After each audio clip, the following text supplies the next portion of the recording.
Shalom, selamat berjumpa dengan penyuluh Kementerian Agama Kota Palangkaraya.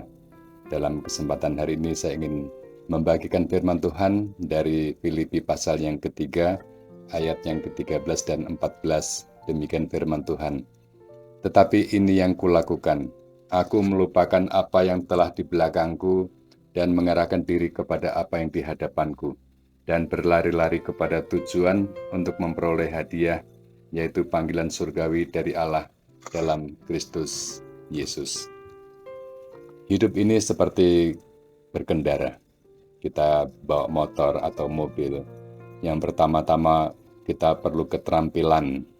Hidup ini perlu keterampilan. Kita belajar dari kecil, dari orang tua kita, bagaimana harus hidup, bahwa hidup ini perlu disiplin, hidup ini perlu kerja keras. Apapun bakat kita, seberapapun banyak talenta kita, tanpa kerja keras tidak akan menghasilkan apa-apa. Dan orang tua kita melatih kita, guru kita, dan orang-orang sekitar kita mengajari kita bagaimana harus terampil dalam hidup supaya kita berhasil di masa depan. Orang tua kita yang paling pertama mengajari kita untuk keterampilan ini. Yang kedua, dalam hidup ini, dalam berkendara kita perlu mengerti undang-undang lalu lintas. Peraturan-peraturan harus kita tahu. Demikian juga dalam hidup kita. Tata krama, sopan santun, prosedur-prosedur kita harus memahami itu dan kita tidak boleh mengabaikan. Tidak boleh kita hidup seenak sendiri, semau kita sendiri. Perhatikan orang lain, bagaimana kita bergesekan dengan orang lain dalam hidup ini. Kita penting untuk memperhatikan di mana bumi dipijak, di situ langit dijunjung.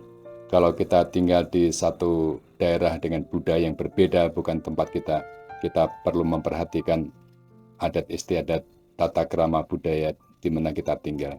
Yang ketiga, kita fokus ke depan dalam hidup ini. Dalam berkendara, kita lebih banyak lihat ke depan, sekali-sekali lihat ke belakang lewat kaca spion, cukup untuk memperhatikan kendaraan dari belakang. Demikian juga dalam hidup kita, lebih banyak fokus ke depan. Masa lalu kita tidak akan berpengaruh apa-apa untuk hidup kita di masa depan. Kita boleh lihat ke belakang, lihat ke masa lalu, hanya sekali-sekali. Belajar dari sejarah supaya kita tidak melakukan kesalahan yang sama. Dan yang terakhir, yang paling penting adalah menetapkan tujuan.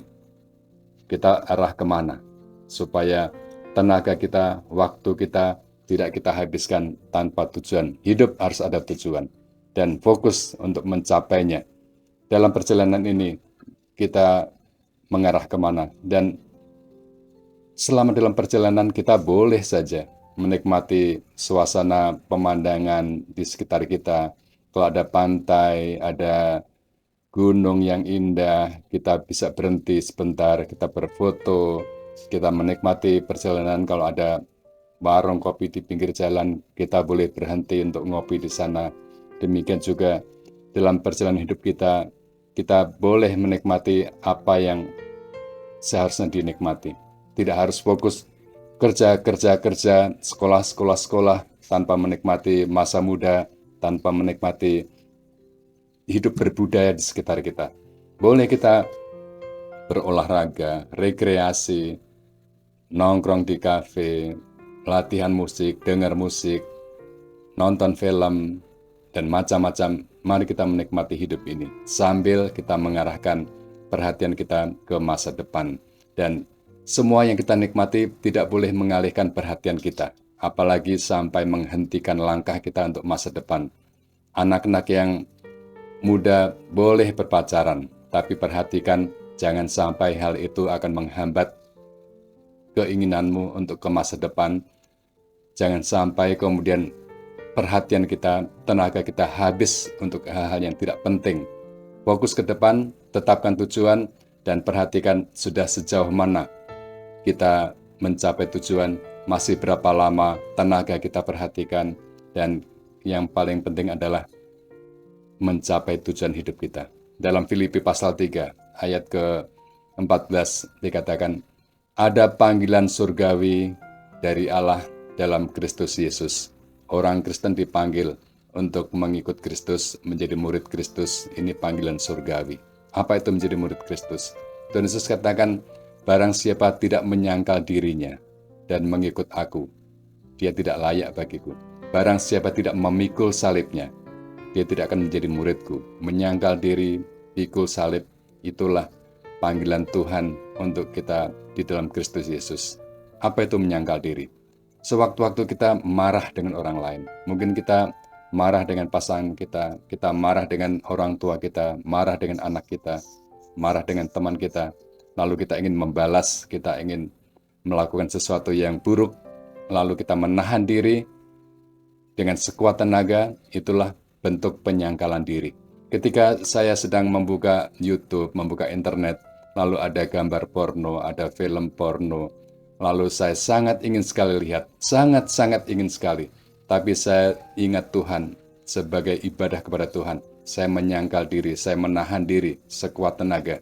Itulah ibadah kita kepada Tuhan, itulah penyangkalan diri. Dan itu kita lakukan di tempat yang tersembunyi. Tuhan Yesus katakan, kalau kamu berdoa, masuklah ke dalam kamarmu, tutuplah pintu, dan berdoalah di tempat yang tersembunyi. Dan Allah akan membalaskannya kepadamu. Waktu kita memberi dengan tangan kanan, jangan tangan kiri tahu, lakukan dengan tersembunyi, dan Tuhan akan membalaskan kepada kita. Melakukan ibadah secara tersembunyi, hanya saya dan Tuhan yang tahu. Ini sangat penting sekali. Dan itulah panggilan Tuhan, panggilan Allah dalam Kristus Yesus.